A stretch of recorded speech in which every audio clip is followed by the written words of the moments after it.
the reality is that environmentalism is increasingly like a religion. It's got saints, it's got sinners, it's got rituals, it's got heretics, it's got sacraments. It's in every way becoming just like a religion, and something of a fundamentalist religion at that. And the question is, in public policy terms, is, well, what do we do about this?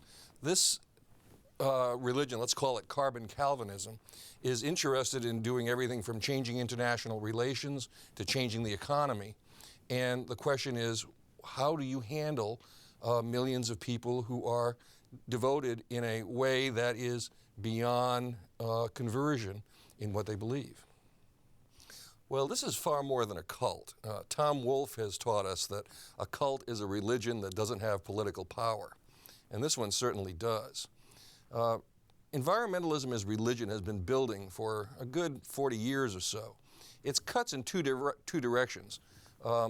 In one area, it's colonized existing religions like Christianity and Buddhism. But the part that I'm interested in is the way environmentalism has become a religion in and of itself. This is, for political reasons, something that we haven't understood tremendously well because it cuts across class lines. This goes into what the sophisticated and the cosmopolitan and the elite believe.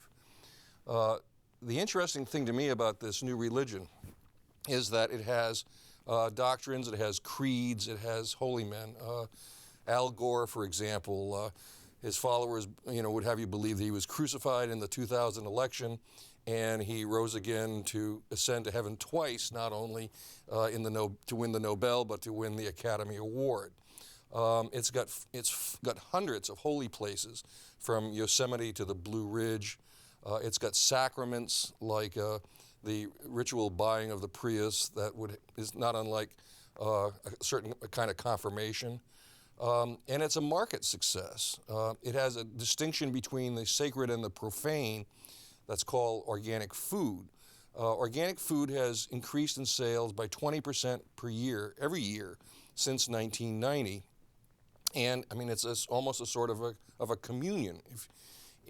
And the Mayo Clinic can't, for all of its attempts, discover any scientific basis for any thoughts of advantage to this. But that doesn't matter in this situation.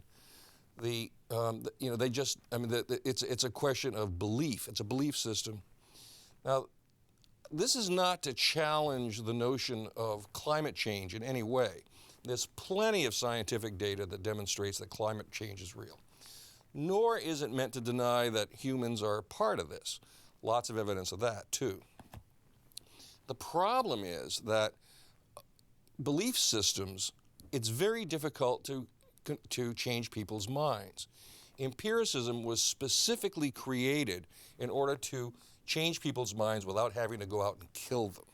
I don't mean to question environmentalism as religion any more than I'd question Judaism or Mormonism or Christianity or anything else. I'm just observing that, if you have people whose minds it's very difficult to change, how do we react to the changes that we know we're going to see in the future? The one thing we can say with complete confidence about the future of climate change is that it's going to be unpredictable. We can't model it yet. We don't have the gear. So the facts are going to be changing, and the question is this going to be a new culture war as we try to adapt to the changes that we've gotten?